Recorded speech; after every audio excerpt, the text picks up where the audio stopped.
За их хүмүүсттэй амраа гэрээ манай нэвтрүүлэг хэлж байна. За бид одоо бас сүүлийн нэвтрүүлгүүдэд хөтөлбөртөө Монгол улсын төрийн тогтолцооны тухай, ялангуяа үндсэн хуулийн тухай баггүй сэдвийн хөндөө ярилцж байгаа, судлаач мэрэгчлэнд оролцож байгаа. Яагаад тэгэхээр Монгол улсын харьцсан үндсэн хууль хэрэгжихлээр 20 гаруй жил болж байгаа. За энэ хугацаанд олсон олон биеийг бол бид бүгд сайн мэдж байгаа. А гэхдээ сүүлийн жилүүд Монгол улсын төрийн одоо ялангуяа өндөр албан тушаал авч байсан хүмүүстэй холбоотой янз янзын таамаг магадгүй одоо гэмтрийн шинжтэй мүүлүүд гарах болсон энд хүмүүс хэрэгэлцдэг.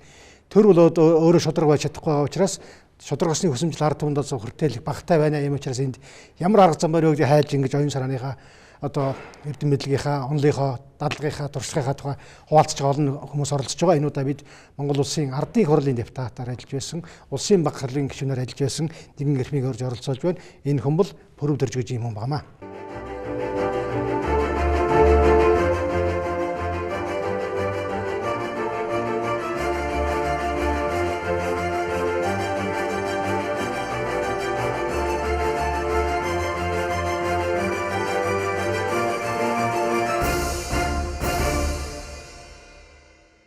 За ингээд нэвтрүүлгийнхаа одоо зочинд баярлалаа таны ирсэнд.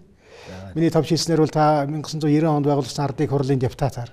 За тэр үед улсын бага хурлын гишүүнээр ажиллаж байсан. Тэр л онцгой сонин түүхэн шилждэг үе байсан. Тэр үеэс харин товчхон дурсахгүй юу? Яг одоо ямар нөхцөл байв? Энэ одоо төрийн эрх барих дээд байгууллагын ажиллаж байсан үе ямар сорилыг даван туулсан бэ? Ямар одоо амжилтыг гаргасан тавд? 1989 он 90 оны зааг дээр бол Монгол оронд бол ардчилсан хөдөлгөөн үүсэж хөдөлгөөнүүд бол нэлээд ширүүлсэн. За энэний үр дүнд хуучин Ардын хурлын депутат Ардын хурл бол шилжилтийн хууль гаргаж хоёр шаттай, хоёр танхимтай парламент бий болгож үүгээрээ дамжин шинэ үндсэн хуулийг баталж ингээд ардчилсан одоо ол дамжилтыг баталгаажуулах энэ зам руу орох нь зөв юм а гэдэг тохиролцоонд одоо ардчилсан хүчнийхэнтэй хамт хүрсэн. За үүний үр дүнд 1990 оны 7 сард анхны чөлөөт арчилсан сонгуул явагдаж эвгээр бол шинэ залуу одоо намууд төрж мэндэлж тэндээс одоо шинэ залуу ус төрчид анхны Ардын хурлын депутатаар сонгогдож орж ирж байсан. За ингээд энэ Ардын хурлын үндсэн зорилго бол шинэ үндсэн хуулийг батлах юм зорилготой байсан. За ингээд энийг амжилттай бол хэрэгжүүлж чадсан юм аа. Цаг хугацаа бол одоо орд өнгөрч ш. Тэр үед одоо та улсын бага хурлд байсан. Тэнд хэдэн хүн байлаа юм? Улсын бага хурлын гишүүн бол нийт 50 гишүүн 3 даргатай. Улсын бага хурлын дарга бөгөөд дэд ерөнхийлөгч. За улсын бага хурлын нарийн бичгийн дарга. За орлогч дарга гэдэг. Чимээдуга нарийн бичгийн дарга, Заридхаанга орлогч дарга нь гончигдоржуга. Ингээд 53 тий. За мэдээж завсар нь бол нөхөн сонгуулийн тэр нөхөн орж ирэх маягаар одоо нийт одоо бүрэлдэхүүн нь 63 болсон. Та бол бас төрийн бас байгууллагууд ирж байгаа тий. Тэр бол одоо нэгсэндээ улсын бага хурлын гишүүдийн байгууллага. Тэгээ одоо анхны байнгын ажиллагаатай парламентчдын холбоо гэж ийм холбоотой түүний гүйс захирлаар ажиллаж байна. Тэгэхээр одоо 53 хүнээс одоо яг таны холбоонд хамаарж байгаа хүмүүс хэд байх вэ? Ер нь бас цаг хугацааны хувьд зарим хүмүүс ертөнцийн мөнгөс байх вэ? Одоо тэр үед 40 хэд 50 эдтэй байсан хүмүүсээс маань бас зарим нь ертөнцийн мөнгөсийг үзсэн. Ямар ч нэг 20 гаруй хүн бол бурхны оронд очсон байна. За нэг ямар ч байсан нэг 40 хүн бол одоо энэ холбоонд хамаарагддаг. Тэгэхээр би бас нэг тодорхой таны нийтлүүдийг харж байсан, бичсэн номнуудыг харж байна. Тэр үеийн тухай дурсамж те одоо эргээд бодоход бас цаг хугацааны үед ингээд тунгаах олон зүйл байдаг юм шиг байна л да. Ялангуяа одоо төрийн ерөнхий тогтолцоотой бас холбоотой ялангуяа нэг эрх мэдлийн хорилт шүү дээ. Энтэй холбоотой сүүлийн шүүмжлэх гарч ийн. Яг энэ цаг үед та бас энэ тал дээр одоо олон жил ажилласан хүний судалгаа хийсэн хүний нийтлэгчдэг хүний юу гэж бодож байна? Ер нь яг 90-92 онд тэр үндсэн хуулийг боловсруулж баталцчих энэ хугацаанд нээлэнгуяа Ардын хурал дээр 1991 оны 11 сараас 92 оны 1 сар хүртэл одоо 70 гаруй хоног мэтгэлцэхэд их олон саналууд гарч ирсэн. Яг өнөөдөр яригдж байгаа энэ саналууд бас тэр үед гарч байсан 430 депутат дотор. Жишээлх юм бол 2 танхимтай байдгаа хэвээрээ үлдээ. Нэг 2 дугаарт ер нь ерөнхийлөгчсөн засаглалтаа бол яасан тэр гэсэн юм саналууд нэлээд гарч ил байсан л да. Тэгээ өнөөдөр тэр үед бол яг ер нь бол парламентын засаглалтын дээр нэг танхимтайгаар явъя л гэдэг шийдэлд одонгороо хүрсэн учраас тэгээд одоогийн энэ үндсэн хуулиар мөрдөд ингээд явж байгаа. Гэтэл өнөөдөр яг байдлыг эргээд ингээд харахад яг 92 оноос миний одоо уншиж судалж харж байгаагаар бол 92 оноос 98 он хүртэл бол үндсэндээ энэ хууль маань бол нэлээд одоо үр дүнтэй ажиллаж байсан гэж ингэж би үздэг. Тэгээ 98 оны 1 сарын 15-нд улсын хурлаас нэг тогтоолын төсөл оруулсан. Баталсан. Улсын хурлын гишүүний эрх зүйн байдлын тухай хуульд нэмэлт өөрчлөлт оруулсан байхгүй. Тэр хуулиар улсын хурлын гишүүн засгийн газрын гишүүнийг хамт одоо хийж болно гэсэн ийм заалтаа орцсон. За энэс эхлээд л ер нь тэгэл зүгээр суужсэн одоо хуулиа батлаа суужсэн улсын хурлын гишүүд маань ер нь сайдын суудлал руу санаархаж эхэлсэн ийм үйл явдал анх өрнөсөн. Энэ ч удалгүй батлагдаад 98 оны 3 сарын сүүлээр Инх сайхны засгийн газар огцорч Б.Пүрэвдорж ерөнхий сайд болж. За тэгээд ер нь сайд нарын танхимаа бол дандаа улсын хурлынхаа гишүүдээс бүрдүүлээд ингээл давхар дэлд эндээс л эхэлсэн төвхтэй л дээ. За энэний хор уршиг нь одоо харахад юу гэж харагдаж байна? Тэгээд яг ингэж эхлээд явж итэл энийг бол үндсэн хуулийн зэц бол төдгөлзүүлээд бас тэр үед бол шударга ажиллаж байсан л гэж бодож байна л да. Энэ бол ер нь үндсэн хуультай зөрчилдсөн хуулийн төсөл байна. Хуулиа тогтоох ёстой хүн гүйцэтгэж ажиллах бол тий болохгүй. Ягаад гэвэл үндсэн хуулинд энийг хоригдсон байхад ягаад одоо ингэж хийж байна? Энэ бол болохгүй гэдэг.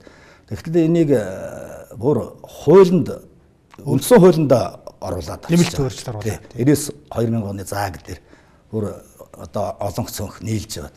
Тэр үед бол одоо манай ардсан нам маань би тэр үед бол ардсан намын гишүүн байсан. Олонх байсан 50 гишүүнтэй.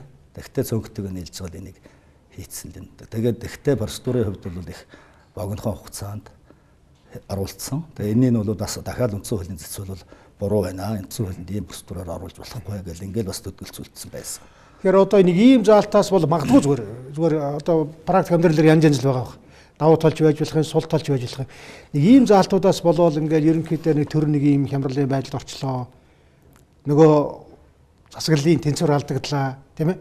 Ялангуяа одоо эдийн засгийн сонирхол бол энэ төрлийг хорлоо гэдэг ийм судлаач одоо хүмүүс л ингэ ярих юм билий. Одоо ямар байд юм бэ? Тэгэхээр ер нь бол ингэж л үзэж байна сүүлийн үед. Тэр одоо хамгийн гол одоо аюул бол тэр 2000 онд оруулсан. Энийг тэгээд 2000 онд одоо Монгол Ардын хувьсгалт нам тэр үеийн олон судал авсан. Бараг 71 судал авсан баг. Улсын хурлд. Тэгээд одоо яг үгүйсгийн зөрөөгөөр буцаагаад энийг бол баталсан. Ингээд энийг бол би юу гэж үздэг гэхээр ер нь хор тавдар тэндээс эхэллээ. Дээбэрээ өсөр гэд эхэллээ гэдэг. Тэгээд яг тухайн үед нь би 90 оны тэрний өмнөхөн 90 оны 1 сарын 11-нд өнөөдөр сонинд бол нэлээд томоохон нийтлэл бичсэн.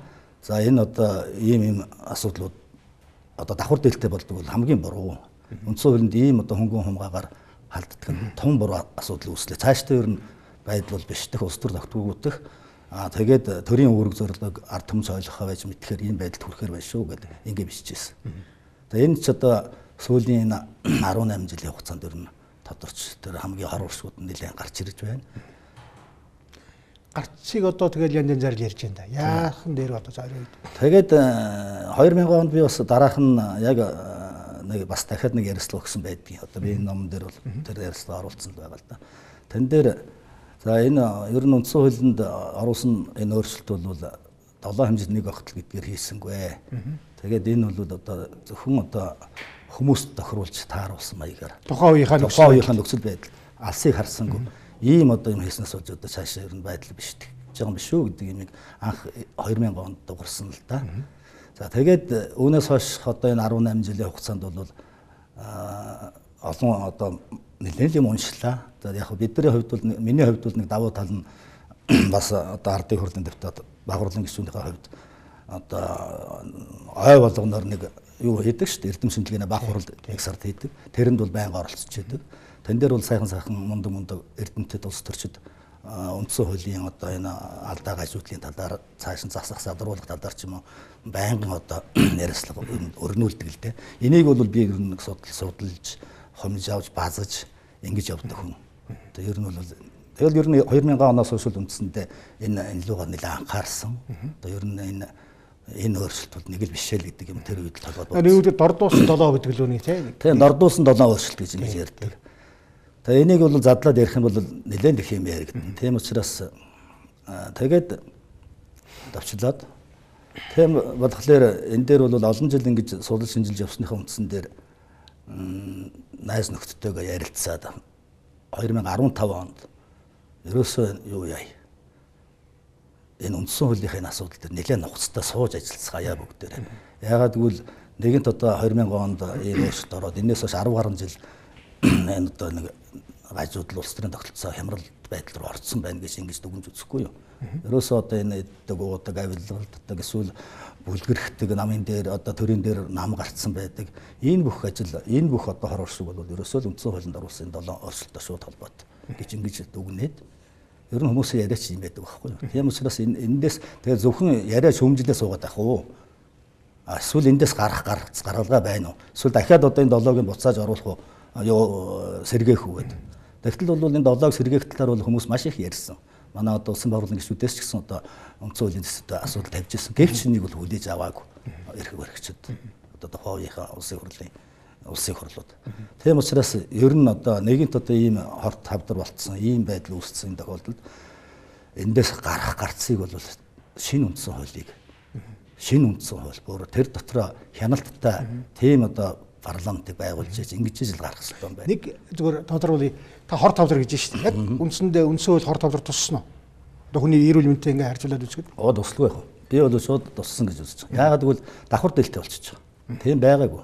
Давхар дэлтэй анхуул байгаагүй. Тэгээд давхар дэлтэй болчихно гэдэг чинь тэгэл ер нь улсын хурлын гишүүн болчихгоотаа дараа нь цаашлаад засгийн газрын гишүүн болох, ерөнхий сайд болох. Гэхдээ бүр энэ дээр тэр 7 өөрчлөлт дотор чинь намын улсын хурлын дарга дэд даргыг нам эвслийн бүлгээс илээр сонгоно гэдэг ийм заалт орчиж байгаа. Нам эвсэл. Ийм заалт байгаагүй. Одоо эвсэл гэдэг үгч байгаагүй. Намууд бол одоо нууцаар санал хураана. Өөрийнхөө итгэл үнэмшлэр. Тэгэхгүй бол одоо илээр гिचглэр чинь намын бүлгийн дараа харж хагаад одоо нөгөө санал дарахлыг чинь илээр гिचглэр чинь нөгөө гишүүд маань яах вэ гэхээр за энэ хүнийг би манай намын юу улсын хурлын дараагаар энийг дэд дараагаар томилох гэж байна. Бүлэг дээр ярьсан байдаг. Бүлэг дээр ярьсан учраас энэс гажиж болохгүй шүү. Гэхдээ ингэж тулах маягтай. Тэр одоо нөгөө гишүүдийн эрхчлэг бол ингээд хаацсан биш үү? Ингээд хааж байгаа. За нэг одоо дутагдлыг хэлэхэд л энэ шүү дээ. Хар тавдрын нэг шүү дээ энэ бол. Тэгэхээр тэгээд бүлэг гэдэг үг анх удаа орчиж байгаа байхгүй. Үндсэн хуулинд бүлэг гэж үг байгаагүй. Тэгээд өнөө нам дотор нөө бүлэглэдэг, бүлгэрхдэг, цаашлаад энэ бүлэг нь бүр нарийсаад одоо эрх ашигаараа нэгдсэн, практикэлдэг ийм байдал руу шилжиж орж байгаа. За тэгээд одоо ерөнхийлөгчийн одоо намуудтай зөвшөлж жагаад ерөнхий сайд дээр нэр дэвшүүлдэг байсныг бол бүр байлуулсан. Ягаад гэвэл тухайн үеийн ерөнхийлөгчнөр нь бас тэрнтэй хүлээмжшүүлдэг үнээр. Тэгэхээр нэг тухайн хүнтэй нь харж одоо асуудлыг шийдэх гэж оролдсон байгаа байхгүй. Одоо тэгээ энэний горыг л амсаж байна Монголын ард түмэн. Тэ энэний горыг амсаад ирэхлээр чинь яад гэхэлэр ард түмэн бүгдээрээ л улс төрчдөг юм байна. Ингээл ерөөсөө л одоо энэ төр болохгүй байна. Тэгээ төрийнхөө үүрэг зорилгон ойлгохтойгоо байж байна. Ойлгохыг ч хот хүнд болчихлоо. Тэгээ хүн болгон гэж улс төрж их бол шаардлага байхгүй шүү дээ. Төр сайн ажиллаж байгаа тохиолдолд бол ард түмэн бол тайван амгалан хийх уртх хэвээр ажлаа хийгээл явж байгаа гэсэн. Гэтэл өнөөдөр одоо шаашаад олон зүйлжгээ харахад ерөөсөө л уурсан бохимсаал ядлын цаазлыг гэсэн ийм л байдал үүссэн байж байна. Нэгэн цаг үед одоо шүтэн биширж явсан бас хүндэлжсэн улс төрчтэй бол цаазын завсан дээр явж тавиал. Энэ болохгүй. Гэхдээ тийм босын болгоёр бас шүүхөр нотлохгүй. За энтэй ингээд зэрэгцээд үзэхээр нөгөө эрх мэдлийн хувьар шүүх засаглал гэдэг маань өөр нь ямар байсан бэ гэдээ бас бодох цаг болсон юм шиг байна. Та энэ дээр юу гэж хэлэх вэ? Тэгэхээр яг хөө ер нь бол ийм л юм байл да. Тогтолцоо сайн байх юм бол тэргүү тэгээд бүхэл юм сайжраад явчихдаг. Тэр нь бол олон орны жишээгээр Сингапурч гэж хэлж болно, Японч гэж хэлж болно. Тийм ээ? Одоо Америк, Англи тогтолцоо сайн биш. Манай тогтолцоо бол гажсан байна, гажуудсан байна. 2000 онд орсон өөрчлөлтөөр бүр нэмсэн байна. Дээр нь хяналт байхгүй. Улсын хурлчинд ерөөсөө хяналтгүй болсон байна. Тэгээд улсын хурл бол улс төрчид тийм биз дээ. Төрийн өндөр албан тушаалтан. Энэ албан тушаалтангууд чинь өөрсдөө улс төрч төрийн өндөр албан тушаалтангуудыг эргээд томилж байна. Прокурорыг томилж байна, ерөнхийлөгчтэй шүүхийг ерөнхийлөгчтэй ярьж байгаа томилж байна. За тэгээд авилгалтай тэмцэх газрын дарга мэтэр бүгдийг одоо улсын хурлаас томилж шít. Улсын хурл бол хууль одоо үндсэн хуультай салбарласан органик хууль бос хууль дээр л ажил сууж явах хэрэгтэй ийм л байгуулга байхгүй юу. Тэгвэл энээсээ гадуур дандаа одоо ийм томилгооны ажлууд хийж яадаг. За ингээд хууль шүүхийн байгууллагын нь улсын хурлаас томилогдоод ирэхлээр одоо тэднийхээ хараат шít. Тэр битгээд одоо ерөнхийлөгч өөрийнхөө одоо санд болгосон хүмүүсийг үл тавьж байна. Тэгтэл тэр тавигдсан хүн эргээд ерөнхийлөгчийн ажлыг шалгаж чадахгүй юу гэдэг бас хэцүү л асуудал. Тэгэхээр одоо ойрхон жишээ Солонгос бол ямар ч хараат бусаар хууль шүүхийн байгууллага Хямгуутан ч гэсэн ярьж чадж байна. Манайд бол улс төрч томилж байгаа цагт бол энэ бол биелэхгүй гэдэг нь харагдаад байгаа байхгүй. Нэг хоёрдугаарт тэр улсын хурал дээр бол хамаг одоо эрх мэдэл нэмэгдсэн байна. Үндсэн хуулиуд бид бас алдаанууд нэлээд хийж одоо төрийн эрхээр дээд байгууллага бол улсын хурал. Тэгээ улсын хурлын гишүүд нь халдшгүй дархан байна гэдэг бас л айхтрахаар залтууд хийцэн л дээ. Тэгээд шүүх эрх мэдэл ялангуяа одоо нөгөө хянжих хэвээр хуулийг шалгаргаар хэрэгжүүлэх хэвээр дүгнэлт гаргаж явах хэвээр газар маань ингээд хараат болчихоор чинь одоо ингээд цаг хугацааны эрх нөгөө хүмүүс маань буруу хийж ирсэн нь одоо яриад эхэлж шүү дээ. Засаг солигддог, их хурал солигддог.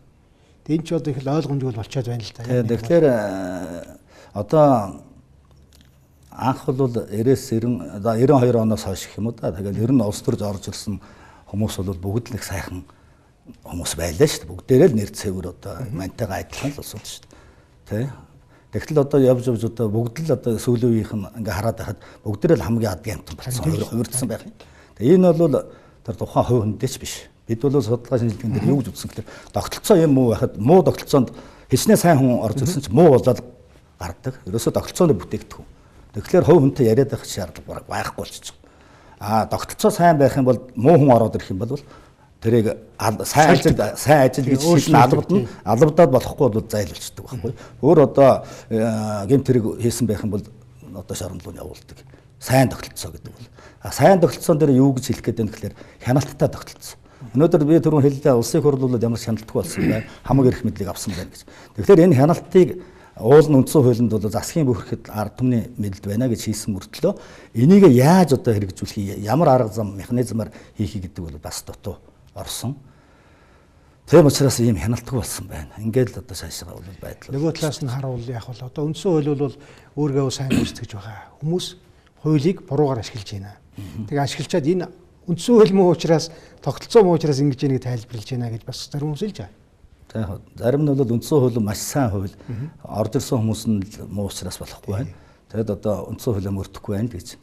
Тэгэхээр үнэхээр үндсэн хууль сайн байх юм бол үндсэн хууль чинь хэнийг ч муу ажил болохгүй шүү дээ. Муу хүн орж ирсэн ч сайжруулаад төрийн зүтгэлтэн болцоол гарах хэрэгтэй шүү дээ. Тэгэхээр тийм хяналт алга байна. Тэр нь юу гэхээр ажиллаж чадахгүй бол өөрөөсөө давсан эрх мэдрүү шунсан байх юм бол тэр дорн зайлуулж явах хэрэгтэй байхгүй. Үндсэн хуулийн тийм механизм алга байна шүү.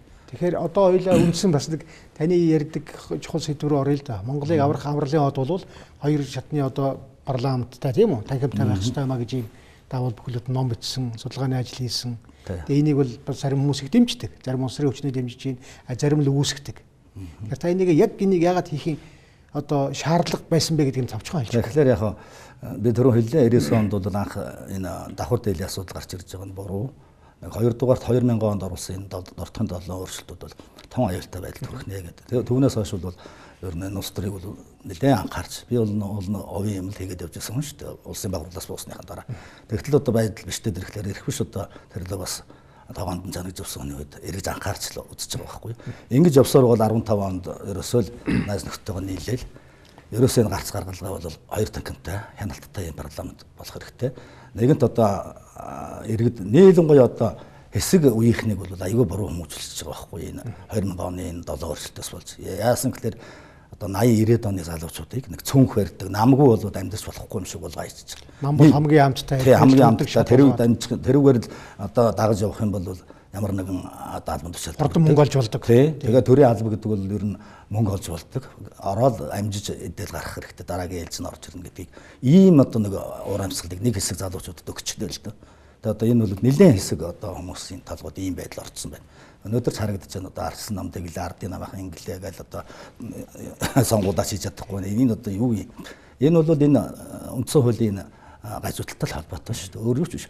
Өнөөдрийн одоо сайн байгаа, муу байгаа, ард түмний одоо амьдрал сайн байгаа, муу байгаа энэ байдал бол ерөөс үндсэн хуулийн амьдрал дээр амилсан дүр зураг нь.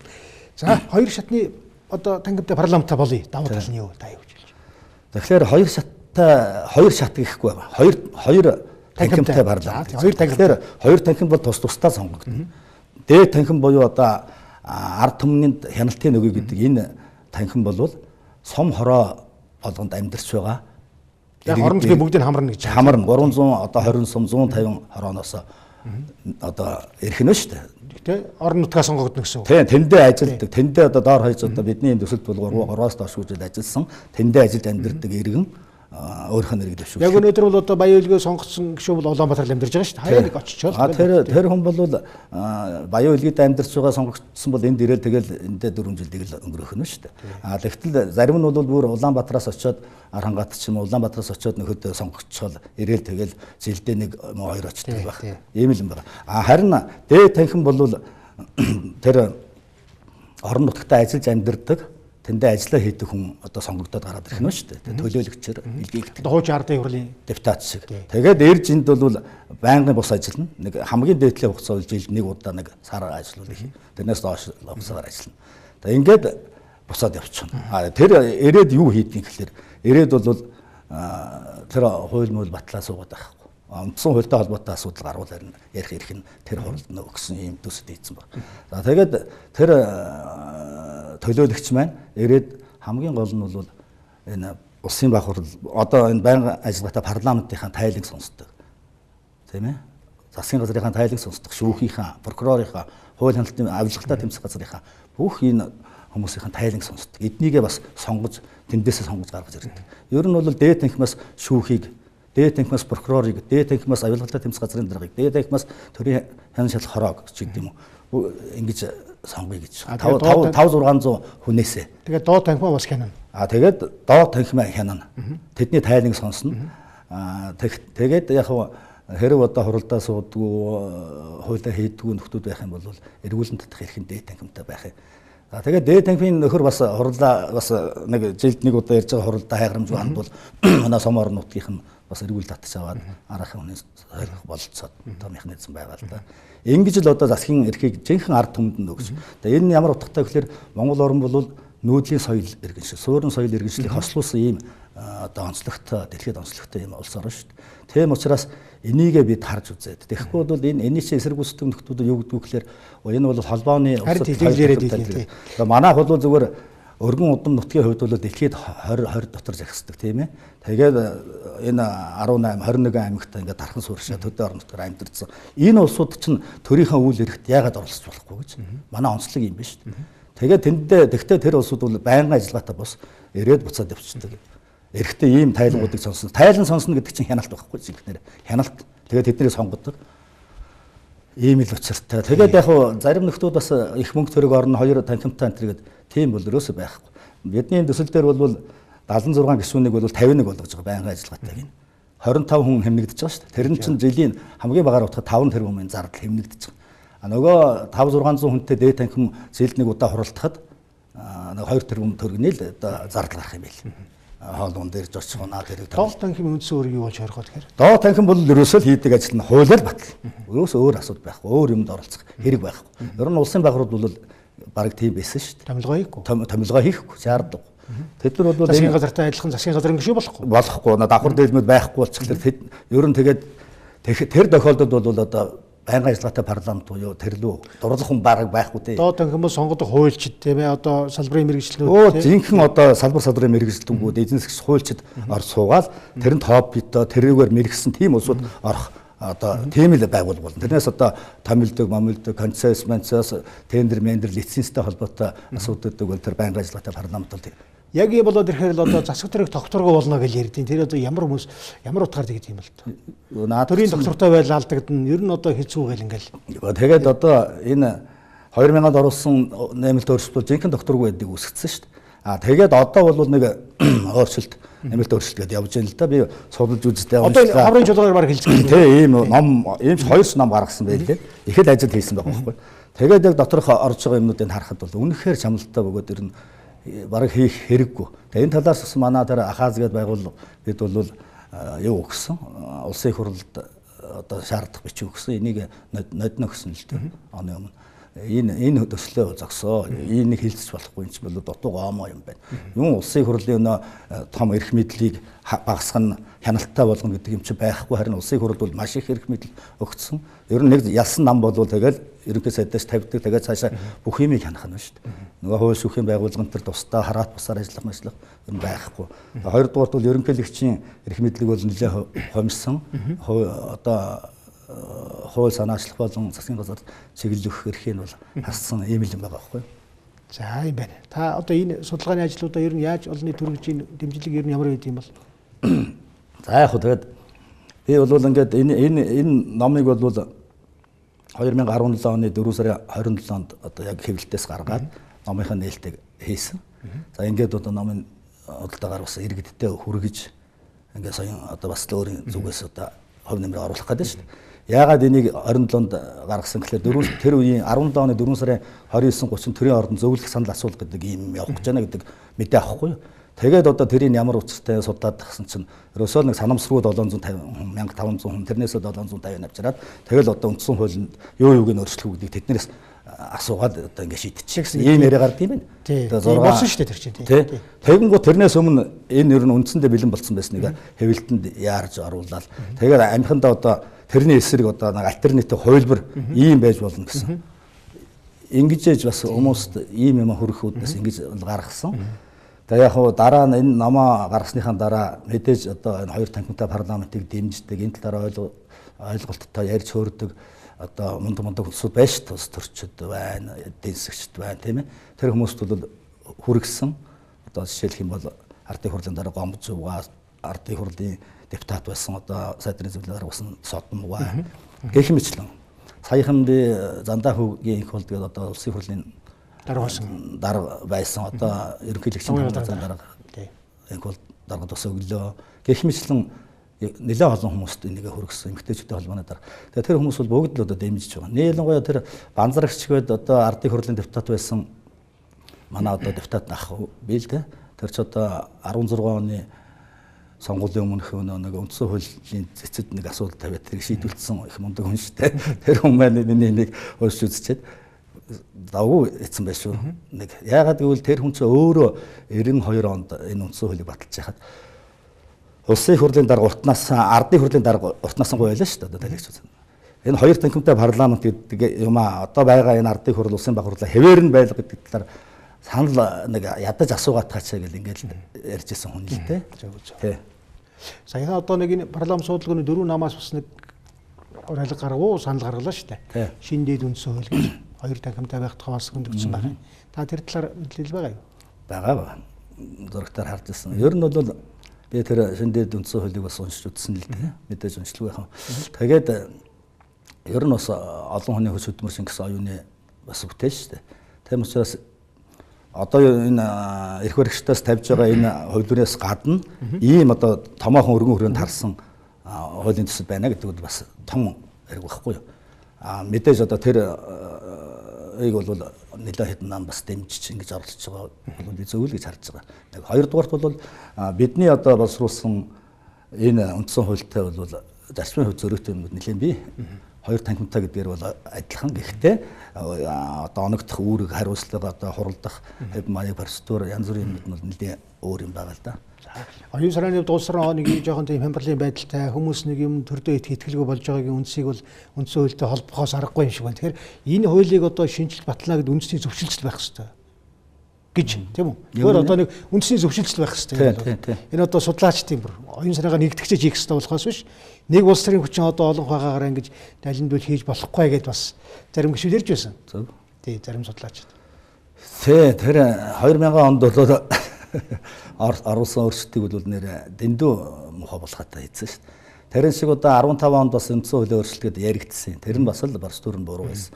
Одоо болохоор яг тэрнээс сургамж аваад сая бол зөвлөх санал асуулга дараа нь одоо ард нийтийн санал хэлцүүлэг за тэгээд эрдэмтдийн хурал мурал гэсэн ийм процедураар одоо энэ нэмэлт өөрчлөлтөө энэ эрх баригчд маань хэрэгжүүлээд ингээд нэг тактикийн бас миний хувьд бол бидний үзэж байгаа бол зайл хэрэгдэд яваад байгаа. Өнгөлн далдалт.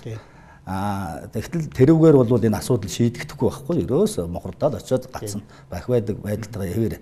Тэрний оронд харин одоо эрх баригчд маань за энэ одоо үндсэн хуулийн талаар ярьж байгаа намууд одоо юу ярьдгийг. За зарим төрлийн бас байгууллагууд юу ярьдгийг.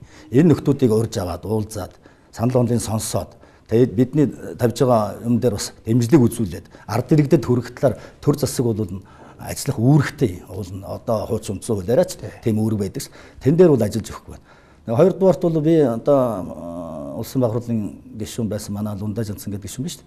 Тэрэн дүүр хамгийн сүүлд одоо сая 1 сарын 13-нд намаа бэлгэлж. За үнцөл яваагаар тийм. Миний найз одоо юу яаш. Энийг уншаад гараах гэсэн. Уншчихл байлээ л дээ. Лундаж янцгаа дэвч юм. Тэгсэн чи тэр ингээд байгаа шинэ үндсэн хууль батлахаас өөр гарцгүй гэдэг байгаа ингээд ингэж л байлаа. За та нар одоо энэ нэмэлт өөрчлөлт гэдэг юмаа ингээд цааш нь зүтгүүлэх гээд ингээд бол ард иргэд бол тэр санал асуулга хэлцүүлэг юм ихэнх нь ороогүй гэсэн ийм судалгаанууд байна шүү. Та нар баахан тоол яриад байх их л өндөр тоо. Тэгээ ингэж муурын сүлээр орлсон холгон үйл нэрсэн холгон муурын сүлээр орлоно гэдэг шиг боломжтой л гэдэг би дундаа тэгж хэлчихэл гарсан. Тэрнээс хойш уулзалтаагүй л байна. Одоо ингээд нэг эдийн засаг мөнгөний тухай ярих нь бол яг мөн чухал.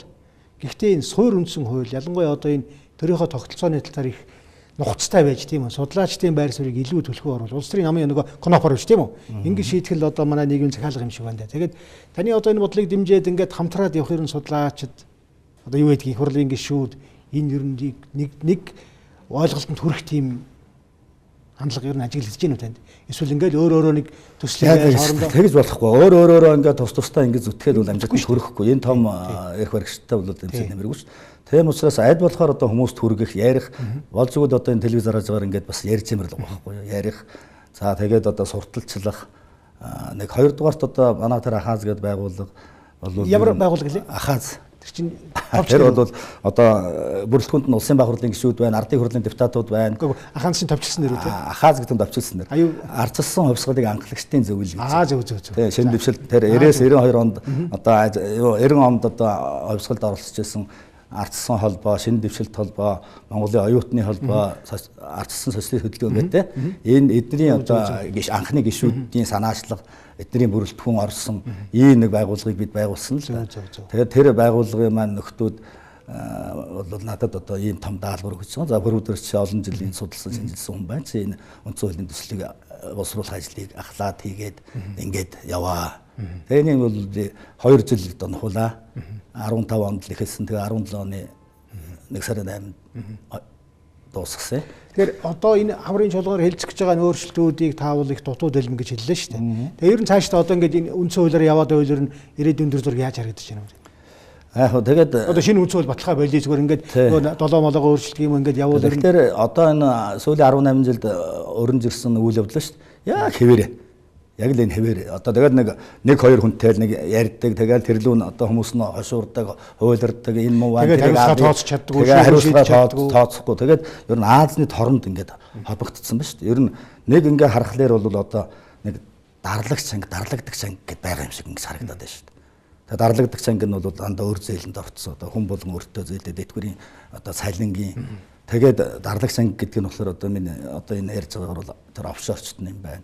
Тэр авилгачт нь юм байна. Тэр шүүгээ гартаа барьсан хүмүүс тэр улсууд томилдог хүмүүс юм байна. Тэгээд цөөхөн улсууд л та. Тэгээд энэ байдал чинь бол хоорондоо сүлбэтэй холбоотой нэгийгээ яг л нөгөөх нь барьцчээдэг.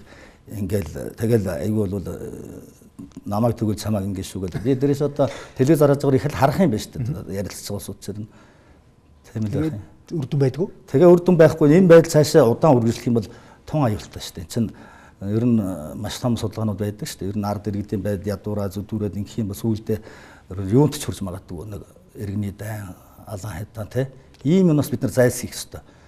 Нэгэн тал одоо ард иргэд бүр үндсэн хуулийн төсөл хүртэл санаачлаад гаргаад ингээд хэд хэдэн газрууд ингээд явж шүү дээ. Энд чинь нэг байдал бишдсэн болоод ингэж байна. Тэрнээс одоогоос 5 6 жилийн өмнө 10 жилийн өмнө ийм асуудал байгаагүй шүү дээ. Ийм ярьдгүй байсан. Өнөөдөр тэгвэл иргэд юу ярьж байна? Бүр үндсэн хууль хоёр танхимтай бай, хяналттай болгоё. Ард иргэдэд жинхэнэ одоо засгийн эрхийн өгье гэдэг юм яриад эхэлсэн байхад төр зэсэг дөлөөдөн боргол өөрсдийнхөө муухрлал зүтгээд иж болохгүй байхгүй. Энэ бол аюултай. Нам одоо төрийн дээр гарчлаа гэж бас нэг тийм зүйлийг бол ярьж байгаа. Тэр чинь бол өстой жинхэнэ байхгүй. Тэгэхээр одоо үндсэн хуулийг бол нам өөрийнхөө эрх ашигын үүднээс зохицуулж шүү дээ. Тийм үү? Тийм. Төрийн дээр гарсан тэр 2000-ад орсон өөрчлөлттэй шууд холбоотой. Би түрүүн хальтхан хэллээ шүү дээ. Тэгээд намын бүлэг адаглал тэр их хурлын дарга дэд даргыг илээр сонгодог. Тэгээд нам эвсний бүлгээс оруулаа шүү гэж хэлсэн. Тэгээд тэр нь дотороо байна шүү дээ тийм ээ. Одоо нам дамсан бүлэг л болцсон бүр сүүлдээ. Эрх ашигаараа нэгдсэн. Хэн бүлэрхэж маавчиж сайн чадна тэр одоо одон хулчих юм бол одоо ерөнхий сайд үнэ тавьдаг. Тэр үтгэл би одоо 2016 оны 5 сард нэг ярилцлага өгсөн. MN25-д. Тэн дээр би сонгуулийн өмнөх ярилцлага өгөхдөө за одоо энэ мажоритараар жижигсгсэн мажоритараар сонгуул явах гэж байна. Энд бол энэ хоёр том намын аль нэг нь л олонх болно. Ардын намч олонх болж магадгүй. Олонх болсон ч дахиад дотроо нөгөө бүлгэл байгаа шүү. Тэгээд дахиад нөгөө өөрийнхөө сайн нэг унгаа шүү. Унгаа шүү. Тэгээд нэг бүлгэрс сайн авч чадсан дараагийнхаа ямыг тавина. Тэгээд тэр сонирхол нь бол тэр л одоо эдийн засгийн сонирхол байгаа байхгүй юу? Ийм л хэцүү байдаг юм. Тэгээд би бол энд бол ямарваа нэгэн хүмүүсийг ярьдгүй. Ер нь би хүн ярих дурггүй. Тогтолцоогоо л ярина. Тогтолцоо маань муу учраас ер нь гажигтай учраас хүмүүсээ муутгаад байгаа. За их л одоо бодгол ёстой асуудлыг хөндөж байгаа тухай. Сүүлийн үед энэ сэдвэр бид бас хүмүүсийг урьж байгаа. Тэгээ төгсгөлд нь та яг одоо энийг цаашлан ажил хэрэг болгох л одоо яах ёстой вэ? Зүгээр гарцыг та юу гэж харж байна? Ажил хэрэг болгохын тулд энэ дээр бас санал бий л дээ. Ер нь ард ирэг дэрүүгээд хандхаас өөр аргагүй. Төр засагтаа бол мэдээж шилэн дахиад ч одоо байгууллага өмнөхөн шугамар бичиг засгаа хөргүүлэн дэмжлэг хүснэ. Улсын байгууллагын гишүүдээс дэмжлэг хүснэ. Тэгээд ард иргэдтэй хандна. Тэгээд ард иргэд дээр харин их хуралдаа гэдэг одоо том юм хийдэг ч юм уу. Тэр гэсэн одоо манай гомжуугаан тэр бас ярьдаг юм л да. Тэгээд одоо гомжуугаа тэгээд дээр нэмэх нь одоо бас төрийн бас олон байгууллагатай бид хамтарч ажилладаг байхгүй. Монголын эмэгтэйчүүдийн холбоо, Монголын үйлдвэрчний эвлэл, Монголын ах модын холбоо, залуучуудын холбооны хүмүүстэй бид нар тэгээ содон мугаа тэгэхэд одоо ардын хурлын үндсэн хууль тогтоогчтой холбоо энэ байгууллагууд биш үү? Тэд нартай бид нар 16 оны намар уулзаж энэ хоёр танхимтай парламент гэдгийг ярьсан. Тэд бол маш сайн дэмжсэн. Түүхч Үлзийбаатар бас байна. Гэх мэтлэн одоо нэр нөлөө өгөх мундаг хүмүүс бидний бол дэмждэг. Тэр үдний хүмүүстэйгээ бас дахиж ярилцсан. Тэгээд ард иргэдтэй хуулан синхруулах ийм ажлыг хийж байгаад ард иргэдийн дэмжлэгээр л тэгээд эрх баригчтайгаа дахиж ярилцсан да. Тэрнээс одоо юу бол одоо тэгээд нэг засгийг өмрүүлээл унгачхаад тэгээд ард нь одоо хэн мэдэхгүй гарч ирэх тийм дураар дургсан юм бол байж болохгүй л. Яг юуны төлөө ажиллах гэж байгаа жагсуул хуралдуул юуны төлөө. Одоо шинэ үндсүүд батлуул давуу тал нь юу юм те. Одоогийнх нь юу нь болохгүй. Энийг л хүмүүс сайн ойлгох хэрэгтэй байна. Энийг ойлгуулад тэгээд ер нь ард иргэд бол их бохимдолтой байна дээр дөрвөө өгшөөгөө. Гэхдээ тэр бохимдыг бол нэг 76-г нөгөө 76 эсвэл нэг намайг нөгөөгөөр солих тухайн асуудал байж болохгүй л дээ. Харин ямар одоо том алсыг харсан зорилго чиглэл рүү байж болох вэ гэдгийг ярилцсан. Бидний дэвшүүлж байгаа асуудал бол хоёр танхимтай парламент та. Тэгээ энийгээ бид 2 жил гаруй ингэж бичлээ 10 хэдэн жил судаллаа тийм ээ. Тэгээ энийг ингээ гаргаж ирээд бүр бэлэн одоо юм тавьчихсан байна. Тэгээ энэ дээрээс олон талаас нь ярилцааж гэдгийг уриалгаа бид бол гаргаж байгаа. За баярлалаа танд. За сонирхолтой одоо бас их өгөөжтэй сэдв байгаа гэж бодож байна. Цааш тэр үргэлжлүүлээ ингээд манай хөтөлбөр дарсан баярлалаа. За баярлалаа. За баярлалаа. За ингээд манай нэвтрүүлэг өндөрлөө. Баяр таа үзэгчтэй.